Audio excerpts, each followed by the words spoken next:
आजादी की लड़ाई के समय देखें तो परम पूज्य डॉक्टर हेडगेवार जी समेत अनेक कार्यकर्ता ने स्वतंत्रता आंदोलन में हिस्सा लिया। डॉक्टर साहब कई बार जेल तक गए। आजादी की लड़ाई की कितने ही स्वतंत्रता सेनानियों को संघ संरक्षण देता रहा, उनके साथ कंधे से कंधा मिलाकर काम करता रहा। क्विट इंडिया मूवमेंट हो रहा था तो श्यामा प्रसाद मुखर्जी फजलुल हक के साथ डिप्टी सीएम थे। और फजलुल हक कौन था? ये वो आदमी था फजलुल हक जिसने मुस्लिम लीग की इजलास में पाकिस्तान बनाने का रेजोल्यूशन मूव किया, और श्यामा प्रसाद मुखर्जी उसके साथ डिप्टी सीएम थे। 1942 में 1942 में जब चिमूर में अंग्रेजों के खिलाफ आंदोलन हुआ तो उसमें अनेक स्वयंसेवकों को अंग्रेजों के भीषण अत्याचार का सामना करना पड़ा। ब्रिटिश अंग्रेजों के जो आर्काइव्स है, यानी उनका जो रिकॉर्ड है, उसमें उन्होंने लिखा कि आरएसएस के वर्कर कभी हिस्सा नहीं लिए और उनसे हमको खतरा नहीं। अंग्रेज लिख रहा जो खाबिज था। आजादी के बाद भी हैदराबाद में निजाम के अत्याचारों के खिलाफ संघर्ष से लेकर गोवा के स्वतंत्रता आंदोलन और दादरा नगर हवेली की मुक्ति तक संघ ने कितने ही बलिदान दिए। अरे यहाँ पर इस शहर में मौलवी अलाउद्दीन मक्का मस्जिद में जुम्मे का खुतबा देकर अवाम को रमजान के महीने में जुम्मे, अंग्रेजों के जो हेड था, निजाम तो खाली हुकूमत थी मगर असल इख्तियार तो अंग्रेज के पास था, हमला हुआ तो काला पानी का पहला कैदी कौन था? हैदराबादी था, मौलवी अलाउद्दीन रहमतुल्लाह अलैह। वहीं पर इंतकाल हो गया। वजीर आजम जो तारीफ कर रहे आरएसएस की, बंच ऑफ थॉट्स में आरएसएस गोलवालकर की किताब, यानी बंच ऑफ थॉट्स उनके लिए बहुत बड़ी किताब है। उसमें उन्होंने कहा कि इस मुल्क में दाखिली खतरा अगर किसी को है तो ईसाइयों से, मुसलमानों से और लेफ्ट यूनियन से है। आरएसएस अपनी मैगजीन में लिखा कि ये जो हमारा तिरंगे के 3 रंग है, उसमें लिखा कि ये जो 3 रंग है ये अशुभ है। आरएसएस का जो मेंबर बनता, जो उसको हल्फ लेना पड़ता, वो हल्फ भारत के संविधान के खिलाफ है। मेरे को मालूम आज के मेरे इस तकरीर के बाद बहुत से लोग उठ के खड़े होंगे, मगर याद रखो सिर्फ 4 पॉइंट बोला हूं। अगर पूरे तारीख के साथ बोलूंगा तो आपको शर्मिंदगी होगी। आज वजीर आजम ने कहा अपने तकरीर में कि आरएसएस मुल्क की जंग आज़ादी में हिस्सा ली। मैं सुन के परेशान हो गया कि ये कहां से ये स्टोरी बना रहे। हमारे वजीर आजम लंबी लंबी छोड़ते, अब सारी दुनिया जानती, मगर ये बोलना वजीर आजम का कि आरएसएस मुल्क की आज़ादी में हिस्सा लिया, तो मेरे को थोड़ा पढ़ने का शौक है। अगर मुझे नहीं मालूम तो जिनके पास इल्म है उनको तंग करता हूं मैं। तो मालूम यह हुआ कि आरएसएस का एक भी आदमी मुल्क की आज़ादी में अपनी जान नहीं गंवाया, एक भी आदमी। अगर नाम है तो बता दो हमको। आरएसएस का कोई भी आदमी आरएसएस के बनने के बाद जेल को नहीं गया। अब तारीख ये बताती है कि हेगडेवर जो बानी है आरएसएस के, जो आज 100 साल बनाए, आरएसएस बनने से पहले वो कांग्रेस के मेंबर थे, और हेगडेवर कांग्रेस के मेंबर होते हुए ये बात, उनकी जो बायोग्राफी लिखी गई, बायोग्राफी लिखने वाले का नाम चंद्रशेखर परमानंद भिशिकर था। तो उस वक्त हेगडेवर ने, जब आरएसएस बनी नहीं थी, वो अंग्रेजों के खिलाफ, और एहतजाज किस पे करे? खिलाफत मूवमेंट की तायीद में हेगडेवर थे, समझिए आप। तो खिलाफत मूवमेंट की तायीद में थे, तकरीर करे, पकड़े गए, 1 साल जेल में थे। उसके बाद महात्मा गांधी ने क्या कहा था कि जो कोई भी अंग्रेज उसको गिरफ्तार कर रहे हैं वो वकील नहीं ठहराएंगा, वकील नहीं ठहराएंगा, मगर हेगडेवर वकील ठहरा लिए। एक ये देखो आप बेचैनी उनकी। दूसरा, जो डंडी मार्च हम बोलते, जो नमक का जो तारीख में आया 1930 में, उस वक्त हेगडेवर जेल को गए और जेल में और उन्हीं की चंद्रशेखर परमानंद भिशिकर की किताब में वो लिख रहे कि हेगडेवर उसमें इसलिए हिस्सा लिए ताकि वो लोग जो जंग आजादी में हिस्सा ले रहे थे उनको आरएसएस में शामिल कर ले। मकसद ये नहीं था, मकसद ये था कि आरएसएस में शामिल करना इनको। तीसरा आप देखिए कि क्विट इंडिया मूवमेंट हुआ 1942 में। 1942 में क्विट इंडिया मूवमेंट हुआ, उसमें प्राइम मिनिस्टर बोलते चिमूर मूवमेंट।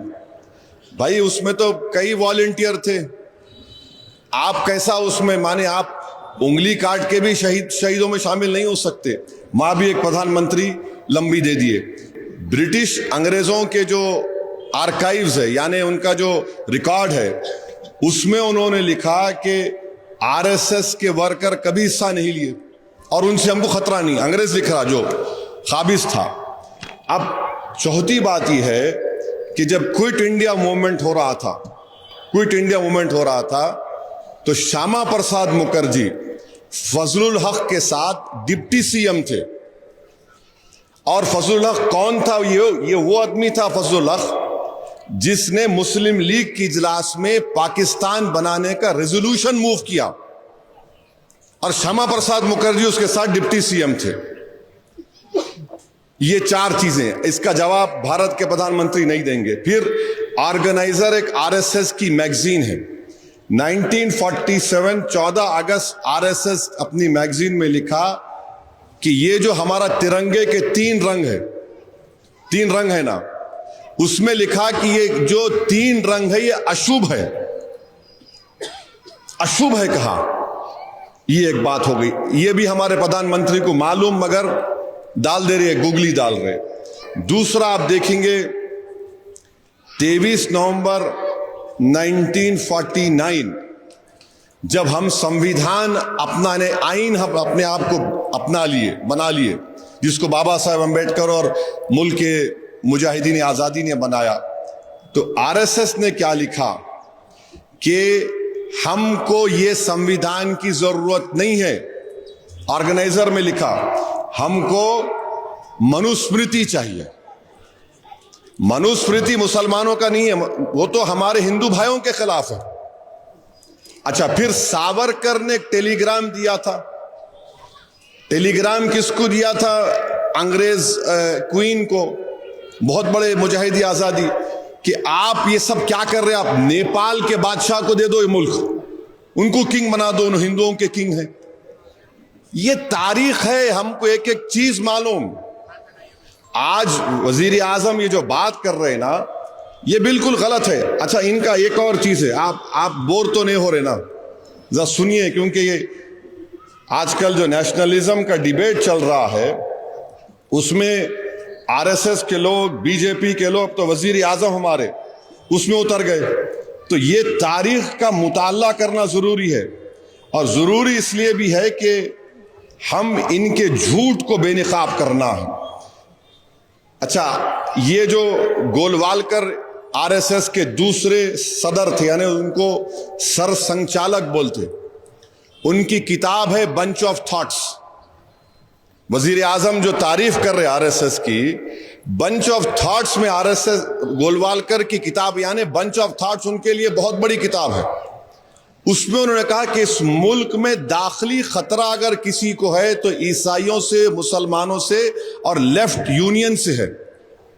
और वजीर आजम ये बोल रहे हैं, माने इनके एक एक अगर मैं बोलना शुरू करूं तो 1 घंटा लग जाएगा, मगर मुख्तसर बोल रहा हूं। मेरे को मालूम आज के मेरे इस तकरीर के बाद बहुत से लोग उठ के खड़े होंगे, मगर याद रखो सिर्फ 4 पॉइंट बोला हूं। अगर पूरे तारीख के साथ बोलूंगा तो आपको शर्मिंदगी होगी, आपको बहुत शर्मिंदगी होगी।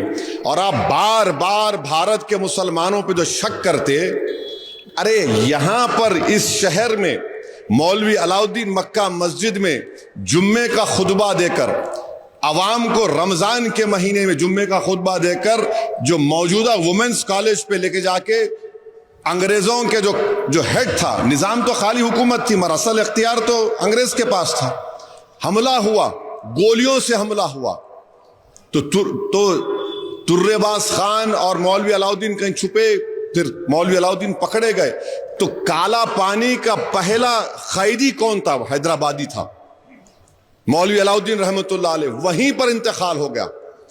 4 मरतबा अंग्रेज लिखे कि इस शख्स इतना ज़ईफ हो चुका है, तो सालार जंग बोलते थे, निजाम बोलते थे हमारे को नहीं चाहिए शख्स, वहीं पर इंतकाल हो गया।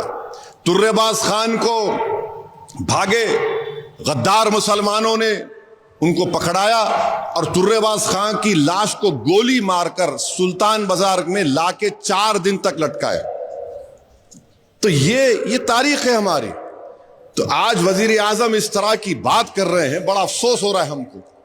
वजीर आजम देश को बता दे, आरएसएस कितनी तारीफ करते ना, आरएसएस जो रोज दुआ पढ़ते वो क्या है उसमें, जो रोज दुआ पढ़ते, प्रार्थना जो बोलते, क्या है उसमें? आरएसएस का जो मेंबर बनता, जो उसको हल्फ लेना पड़ता, वो हल्फ भारत के संविधान के खिलाफ है। और बीजेपी उसके तायद में, वजीर आजम खड़े हो गए उसकी तायद में। तो वजीर आजम को ऐसे लोगों को साथ रखने जो उनको सही तारीख बताएं। प्राइम मिनिस्टर खुद बोलते, हाँ मैं स्वयं सेवक हूं। आप स्वयं सेवक थे होंगे या है होंगे अभी भी, मगर आपने भारत के आईन पर हल्फ उठाया है। और जो लोग भारत के आईन को कहा था, लिखा गया ऑर्गेनाइजर के मनुस्मृति चाहिए हमको, आज वो आप उनकी तायद में बोल रहे हैं। तो हम वजीर आजम के इस बयान की मजम्मत करते हैं।